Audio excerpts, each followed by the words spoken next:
Miami has the Dolphins, the greatest football team. We take the ball from goal to goal like no one's ever seen. We're in the air, we're on the ground, we're always in control. And when you say Miami, you're talking so football, cause we're the Miami Dolphins. Miami Dolphins. Miami Dolphins. Miami Dolphins. Miami Dolphins. Miami Dolphins. Number one. Let me tell you something. That might honestly be the greatest song in the history of man. Would either one of you disagree with that statement, Bobby or Pops? Bobby? Absolutely not. Not this week. It's the greatest song alive, baby.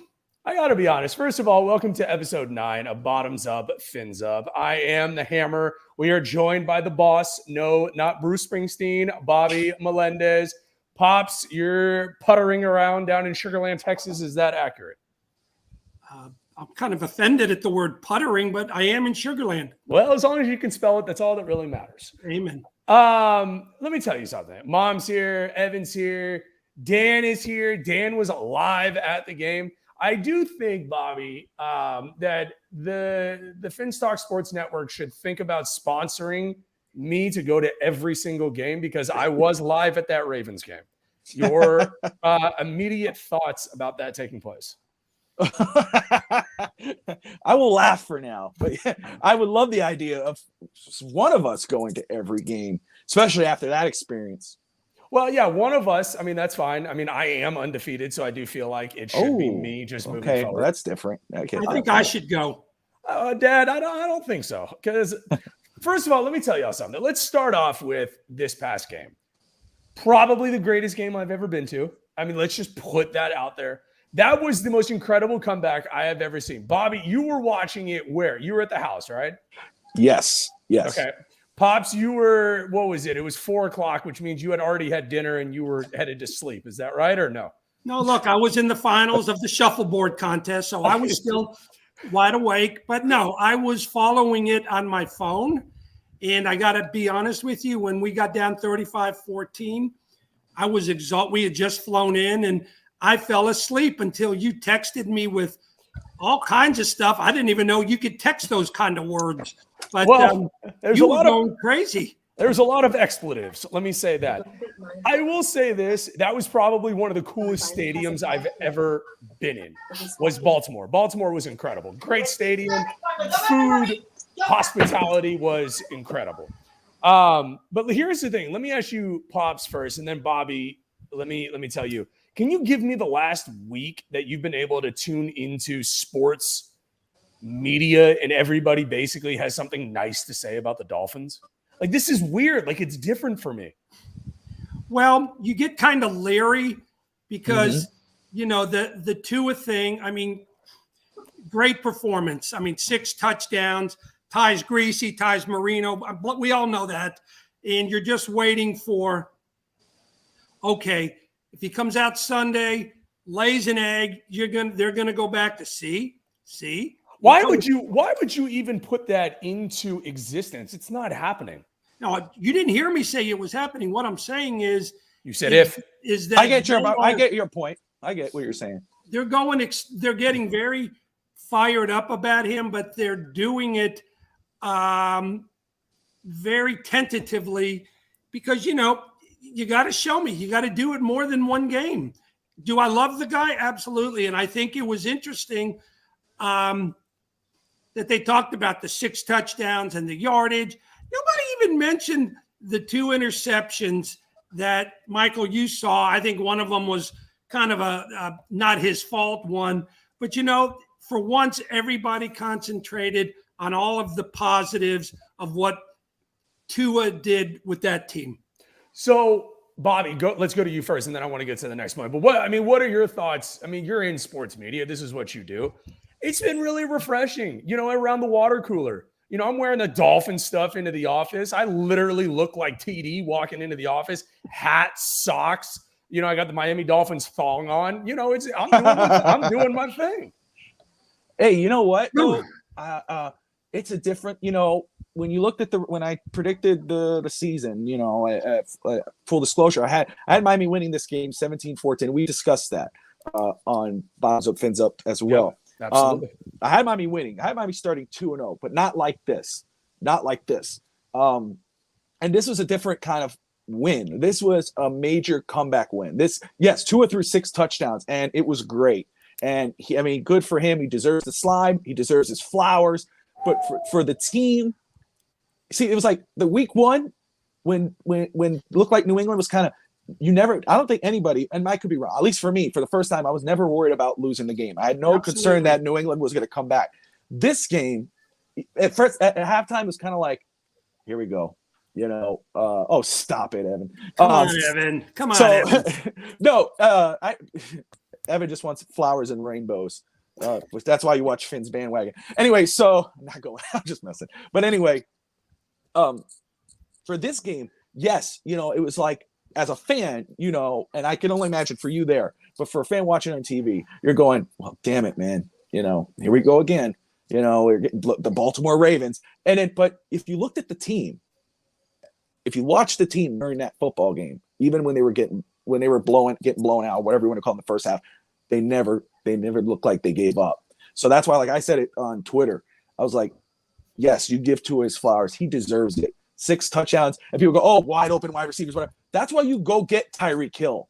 That's why you go get those guys. And he takes advantage of those guys. If it was a duck, we'd be complaining about that. And, so he got him. He got the ball. He got it to the receivers. That's why he got those guys. Not that he's going to throw 6 touchdowns every week, but Mike McDaniel, that dude right there. Again, that's the difference with this football team, in my opinion. Big ones. Can we rename the show Bottoms Up, Fins Up, Cojones Up? Yes. Or like wheelbarrows for everybody? Because that honestly was one of the greatest comments by Tyreek Hill ever, like after the game. And Pops, your thought, I got to tell you, Mike McDaniel, he's not Shula, but he's got this swagger to him. Like we call him McDrip, which I don't think anybody's called him that yet. And if so, I'm going to make up t-shirts that say McDrip on it. Your thoughts early on McDaniel, because I think he's a real deal. Like I'm sold. I am sold on McDaniel. Right guy for the job. I think they're both a lot alike. I remember Shula's first couple of years. He came in. He earned these guys respect immediately. He had just come from, granted, losing the Super Bowl to the Colts. He had these guys doing 2 and 3 a day workouts. And if you've ever been in Miami in the summer, that's not easy. He earned their respect.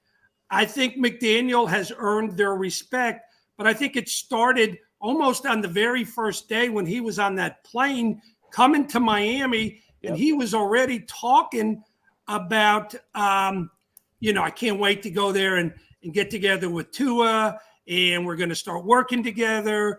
If that did not give Tua the confidence that he never saw from Flores, and then I think McDaniel came in, he had a good reputation, one of the guys, but let's get to work. So I think they both earned their team's respect, but these are different eras, and you had to earn it in different ways. That's a good way to put it. Austin's here. By the way, I don't want to take credit for this, but I did watch Ace Ventura, Pet Detective, prior to the season starting. I don't want to say that's the reason why they're 2-0, but I honestly don't feel like that's a reason that they're not 2-0. Final couple thoughts here, Bobby and Pops, that I want to make sure I get to before we talk about Buffalo. Game of the week, Dolphins, Bills. So much to break down there. River Craycraft, shout out to him. Big touchdown when they were down 21. He caught the touchdown to go down 14. Wes Welker had some good stuff to say about him today. Greg Little filling in for Austin Jackson. I thought did a phenomenal job. Big game.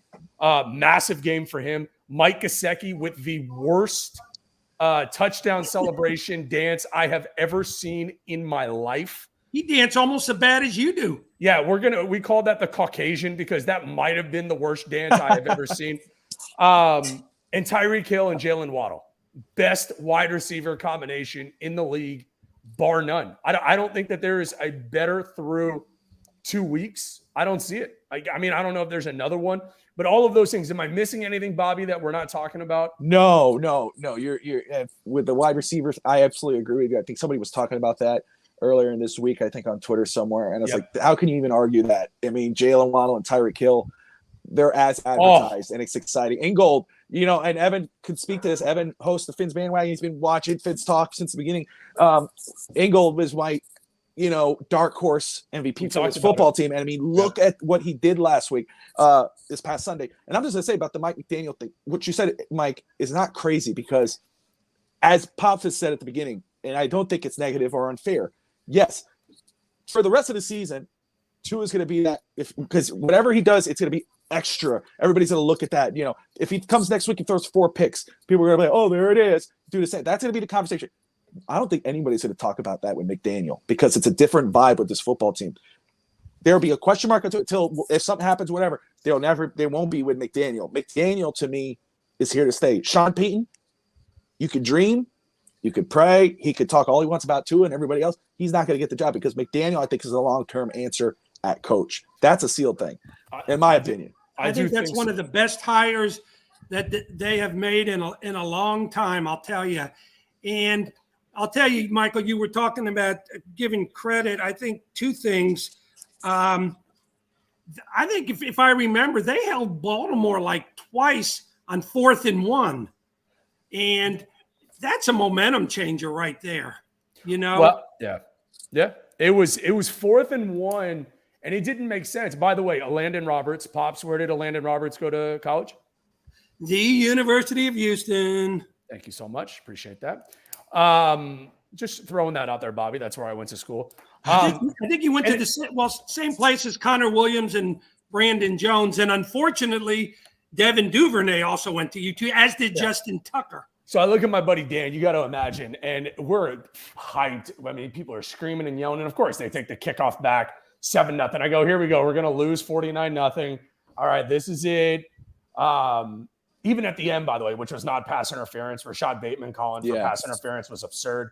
But a big play that no one is talking about, Bobby, I don't know if you guys have talked about this on previous shows. Trey Flowers, his first play on the field was that second 4th and 1 that they held him on. Yeah. Big play. No, we haven't talked about it yet. That was his first play on the field as a Dolphin, was on that 4th and 1, which they put him in shotgun, which made no sense at all watching it. I go, why is he in shotgun at 4th and 1? Craziness, man. Well, because you were afraid. I know I was when I saw the replay, oh my God, he's going to break up the middle and take it 75 yards again, you know, because if you think about it, those 2 plays, the opening kickoff and the 75-yard, I get it. They earned it. We got burned. But you got to, besides those 2 big plays, they had to earn every touchdown they got. They absolutely did. And there's a lot of things coming out here, Bobby, that I want to touch on. Zach Sealer, who once lived in an RV, mic'd up, I thought was great. I'm trying to think, was there anybody else mic'd up that I'm missing? I don't think so. But yeah, Zach Seiler mic'd up, I thought was incredible, Bobby. I thought his enthusiasm for the game shined through. And let's talk about your boy, Connor Williams, Pops. I mean, the move to center, he's looked great. Frank Smith is the new OC, I think is doing an incredible job. And the defense hasn't even played that well, honestly, this game, Bobby. I thought they did enough. Oh, God, Kadar Kahu, best rated cornerback in the league through 2 weeks. Hit the way he's stepping up. But the defense didn't look great this past week. Xavier Howard with a drop pick 6. There's a lot of room to improve this week. And this is it, man. This is a litmus test for this team. I mean, on a scale of I don't even want to do a scale thing, because if you're a Dolphins fan and you're not fired up, if you're not tailgating at 2 a.m. starting Sunday morning with a Bloody Mary in one hand and a bowl of Captain Crunch in the other, you're doing it wrong. Hey, Bobby, when was the last game at whatever that stadium is called this week? When was the last game there that you can think of that has as much meaning, hype on the line? Wow, that's a great question. It's been a long time, and you know, as fans, right? You know, and we joke about it on the network a lot. You know, homers, realists, haters, whatever. We have fun, but I think this is the first time, especially after this huge win, because this wasn't just like a random win. This was a big win, a comeback. Somebody brought it up to me. Baltimore could have, probably took their foot off the pedal, you know, when they were up big, but that's on them. Miami took advantage, and then guess who made Miami when they didn't? Their foot was on the pedal when Miami was a touchdown away or scored to win the game away, and Tua still got it to Jalen Waddle into the end zone. It was a huge win. But it's been a long time. Thanks, Evan. This has been a long time, Louis, since that's happened, and I think Mike's on the money. This game that's coming up, this is going to be a huge test for the Dolphins. And, you know, realistically, like I said, I've done my season prediction, and I didn't have Miami close to winning. I think, you know, the score I had on and it's going to change on Saturday, is 38-24 Buffalo, because Miami has not been able to beat Buffalo. And Buffalo is a damn good football team. They are, okay? They're Super Bowl contenders. But Miami proved this last week that they can hang with Buffalo. The Miami's put the league on notice. So this is the first time in a long time that there should be legitimate excitement for this football team. And Mike's absolutely right. If you're a Dolphins fan, no matter what you feel about the quarterback or whatever, if you're not excited about this football team, you need to jump ship. Do yourself a favor. Dude, I'm so fired up. And look, Buffalo is banged up. I was going to say that. Yes. You know, they've got multiple guys that are now I don't want to say that they're not going to play, but they did not participate in practice today, including Micah Hyde, starting safety, Jordan Pryor, starting safety, Jordan Phillips, ex-Miami Dolphin. They've got a reserve offensive tackle who decided to punch a head coach, so that's pretty cool. So he's out of the game. My biggest thing, and both of you guys have seen the movie Miracle, the hockey movie. Mm-hmm. Okay. My biggest thing, we got Steve here. Welcome, Steve. Hey, Steve. The biggest thing about the game this weekend is when the U.S. played the Soviet Union, Coach Herb Brooks said, you have to go in there. You cannot play afraid of these guys. Tennessee went into this game on Monday night knowing that they were going to get their asses kicked. Like, look at the look on their face. They said, look, we're done. Like, we can't compete with these guys. You know, everybody's been afraid of Buffalo. Miami's going to come out. If I'm Miami and I get the ball first, I am play faking to Mostert or Edmonds, and I'm going to Tyreek Hill. I'm getting the ball to Tyreek Hill every single play that I can this weekend. That's my goal. Get the ball to Tyreek Hill and Jalen Waddle as early and as often as possible. That's my first key to the game. You cannot play scared against the Bills because they will kill you. Yes, 100%. But let me see here. We're being listened to in South Korea right now, Bobby. I don't know if we've ever had a listener in South Korea, but we got Finns fans in South Korea currently. My boy Terrence, how are you, man? But give me a key to the game, Bobby. You know, what's your first key to the game? I'm sure we'll get to a couple more, but what do you see just right off the top? Dolphins are going to win this game because they are going to do this well. What Dolphins struggled with last week, I think they're going to be better this week because the way this coaching staff is, I don't see them allowing this team to see the flaws. You know, the flaws that were in week one were fixed in week two. Week two was the defense. You brought up the defense. They were disappointing. However, they did have some big stops on fourth down. They did hold the team to 38 points for the Dolphins, which is still crazy. It's 38 points for Miami to get to 42. I think this defense steps up big. I think this defense has a chip on his shoulder. I think they have to, obviously, it's the same thing with kind of Lamar. You know, you gotta, first of all, fluster, which is crazy, Josh Allen. You got to make him one-dimensional. You got to fluster him. Force him to make mistakes. You know, who's their second receiver? I think somebody brought up something. Who's better, Stephon Diggs or Tyreek? I don't know. It was some dude playing for the YMCA last year. Yeah, I know. I'm not going to disrespect Stephon Diggs, but come on.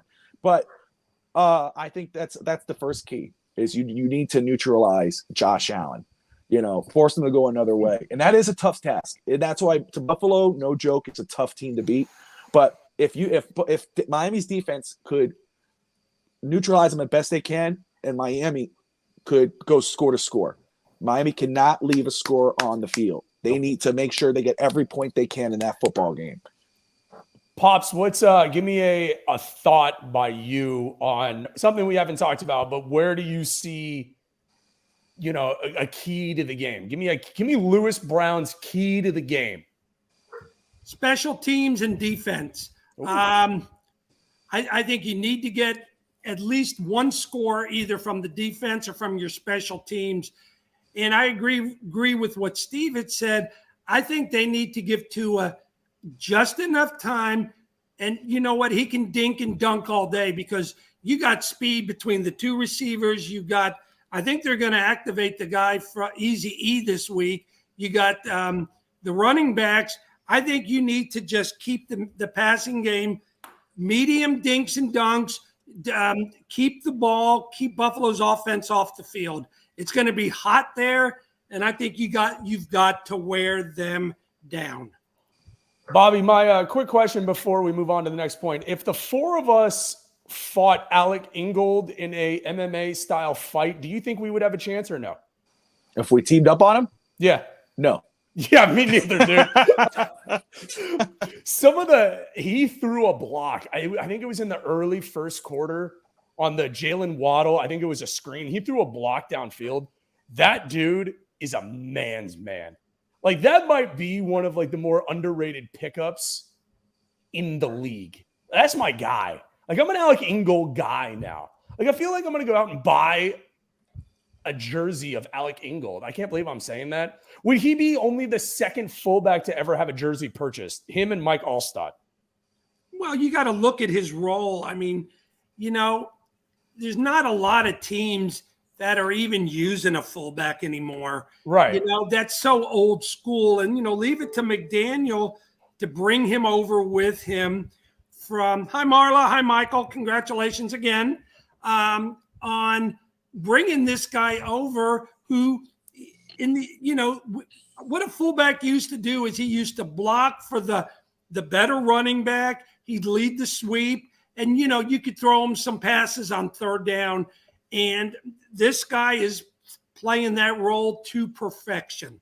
And hats off to McDaniel for stealing this guy and bringing him with him.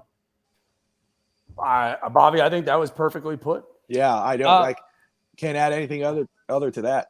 I do want to ask you about the sliming video that came out this week. Pops, I don't know if you saw this. I saw it.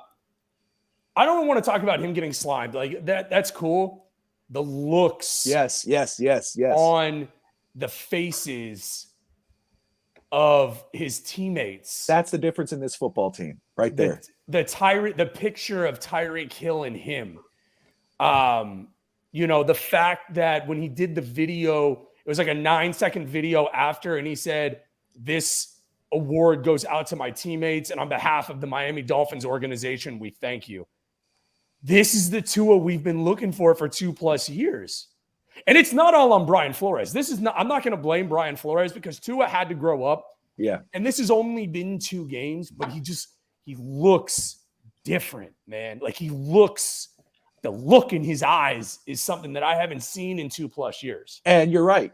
Don't put it on Brian Flores, right? But put it all on Mike McDaniel. I think, again, Pops brought it up at the beginning. That was the first thing I noticed. And again, I was for a veteran coach. I wasn't interested in the rookie coach again. And I know everybody was hyped. I joke with Alex, my brother, because I remember he was all like, "I really want this guy," and he looked like an IT student. And I was like, "I don't know," but you research this guy. But as soon as he was hired, he's on that airplane, and you see that big smile onto his face, and the way he talked. And ever since, and when you watch the Lepetard interviews, I don't know if you guys saw that, the Dan Lepetard, where he talked about not just the players, not just the coaching staff. He's talking about the people who work in the front office, the people who work as janitors in the cafeteria. These people have been working there for 20, 30, 40 years, and they've never seen a championship. It was since, it's just the type of vibe that he has. And then you see those players, and like you just brought up, Mike, the smiles on their face, the excitement. And again, you could think whatever the hell you want on the quarterback. You can think whatever the hell you want on any of these players. But right there is the difference about this football team. That's why you should believe in this football team right now that wasn't there 2 weeks ago. But you see it 2 weeks later, and you're watching these smiles and these hugs. it's to me, it's the McDaniel effect. I mean, you bring up, Tyreek Hill, Brandon Marshall, and Mike Wallace are the only comparisons of the big free agent signing that they were only there for 2 years, but you never saw that with Chad Henning and Brandon Marshall, or you never saw that with Ryan Tannehill and Mike Wallace. The relationship just 2 weeks into a season between Tyreek and Tua. That is huge. Is this the best, Pops? I'll ask you this. Is this the best wide receiver combination and quarterback since Marino, Duper, and Clayton? That's exactly what I was thinking too. The Duper Clayton thing was not as well put together as this was. I mean, you got to understand, Duper was like a second round pick out of some small school in Louisiana. Shula stole Clayton out of Louisville, I think, in the third or fourth round. These two studs you got now, one guy was your first round pick, one guy you're paying $1 gazillion to. But the bottom line is you got two studs who can fly, who can go over the middle, and you got a quarterback that can get him the ball. I hate to say this, we are undefeated while Stephen Ross is away. Like, if we are undefeated while he's out for 6 games and we lose the first game that he comes back, as the owner, can the fans banish an owner from the stadium and the team, or no? I'm just asking that for a friend, Bobby. All right, let's get to predictions. Bobby, give me a prediction for Sunday. Dolphins, Bills, marquee matchup, 2-0 teams, 12 o'clock Central, 1 o'clock Eastern. Pops is going to have a plate of shrimp from Hooters with a side of chips with queso and a diet cherry Pepsi. He's going to be ready. He's going to be ready with his outfit and food and drink. That's what he's going to be sipping on. Not a Bloody Mary, but a diet cherry Pepsi at the local Hooters with this tall, 2 straws, going. Bobby, give me a prediction. Okay, I'm going to say right now, again, I had it 38. No, was it 38-24 Buffalo at the start of the season? Yes. I'm going to say it's a lot closer. Ooh. Miami will not be blown out. This will be a nail biter. But you're going Bills. I am torn right now because my original prediction, and I try to stick with my predictions, but we got Finn's Talk today on Saturday where I usually do my predictions. And I'm going to be honest with you, brother. I'm torn right now. And, I know Miami has not beaten Buffalo in I don't know how many games, but what I've been seeing, I love that, Steve. Steve. Love some Steve. And if you're watching the show right now, first of all, thank you. Second of all, like and subscribe. Finn's Talk Sports Network. That's where you need to be anyway. But we got a good little group watching right now. Give us your predictions for the game.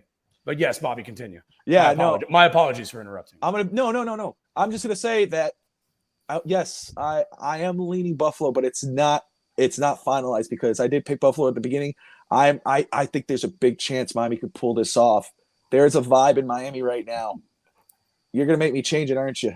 Oh, no, I'm not saying anything. I see you can't see my face. Are. Yeah. You know what? Oh man, you're gonna make me mess this up, man. You know what? I'm gonna shop. I'll let Hank. I know Hank doesn't watch this. Miami wins, man. Miami wins. Yeah, guys. Yeah, one of my best friends sitting 5 feet from me, sitting on my couch. We go to the game together. We share such a wonderful moment together in the stands. And he's going 27-24 Bills. Are you kidding me? Ridiculous shenanigans. I get it. All right. So what are you going again? Sorry, I was so flat. No, you know what? No, you know what? I'm gonna go 35-28 Miami. 35-28 Miami. Wow. Evan, write that down. John Santos going 38-35 Miami. I like it. John. Yeah, we have literally one guy in the entire room right now who's going Bills. A clown. That's the guy who needs a shower anyway, so. Ridiculous. No, see, Austin's upset because I tweeted at him after seeing that awful video about Texas A&M, that loser who made fun of the University of Miami, and I tweeted, Miami by 2,000 points. So we don't take that seriously. Pops, get to your official prediction for the game this weekend. 31-23 Miami. Oh, Miami by 8. I like it. All right. All right, so I guess somebody will ask me about my prediction. No problem. Michael, what do you think about the game this weekend? Dad, that's what you're supposed to do as a co-host of the show. Hey, You're Michael. supposed to no, Michael, don't try and butter what's me your up prediction, Slick? now. Yeah, well, now that you asked, I'd be more than happy to give it. Bobby, let me tell you this. I saw something happen on Sunday. Okay, I saw something in this team. You were sitting up in the club level, sipping on an Orange Crush, which is, by the way, it's fantastic. It's a local thing in Baltimore. It's fantastic. I watched this team have a comeback of the ages in the fourth quarter, a coming of a quarterback, a guy who looked at his teammates and his teammates said, we believe, we believe, we believe. They're not losing this game this weekend. I don't care what anybody says.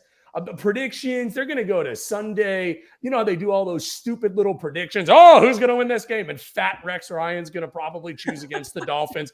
Mike Tannenbaum is going to be sipping on a 12-pack of Coors Lights, eating 6 hot dogs before noon. He's probably going to pick against the Dolphins. No one cares because the only people that know that they're going to win this game are the diehard fans and the team or the team themselves. Miami, 35. Buffalo 21. They win this game by 2 touchdowns outright on Sunday.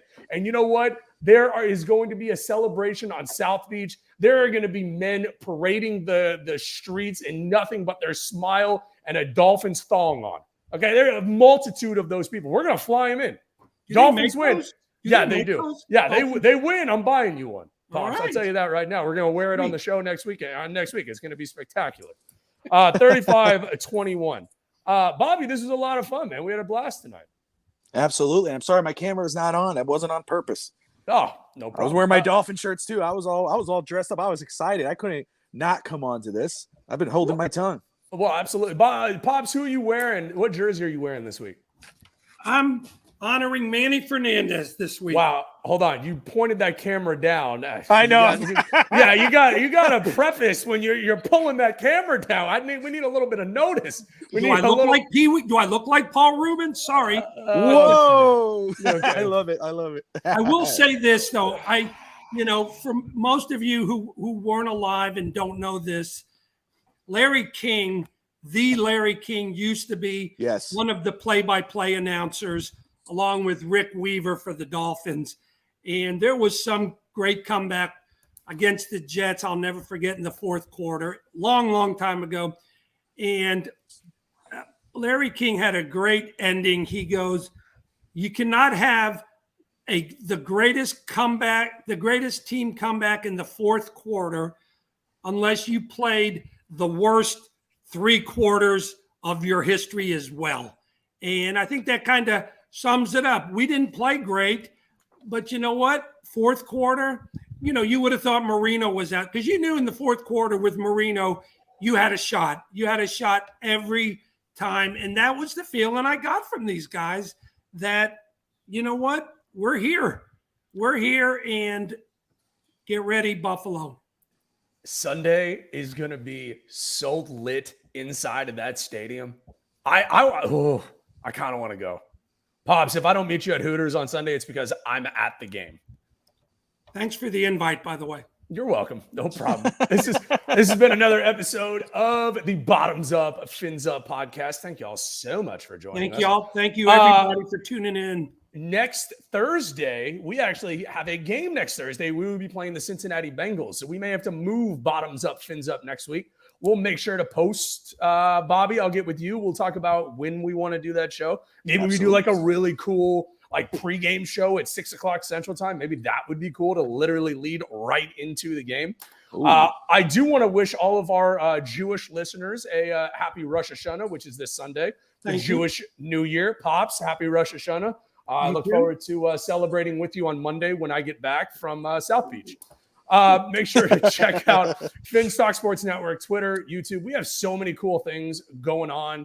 Bobby, I don't even know what show to promote next. We're doing so many things. We're in so many different spaces. We say this every week, but we can't thank you and the team enough for bringing us on to be a part of the family, the familia, if you will. It is a family. Yes, sir. My man. It's a pleasure and a blessing to be here. We will be back live next week. Until next time, it's 7:36. Buffalo sucks. The Bengals suck. Pittsburgh sucks. OU sucks. OU still sucks. That's true. Rice sucks. Good luck to the University of Houston. They're going to need it. Cap for life. Thank y'all so much. Bobby. I mean, we were listening to him like 6 different countries tonight. That's how incredible the show was. We will talk to y'all next week. Fins up. Fins up. Fins up, baby.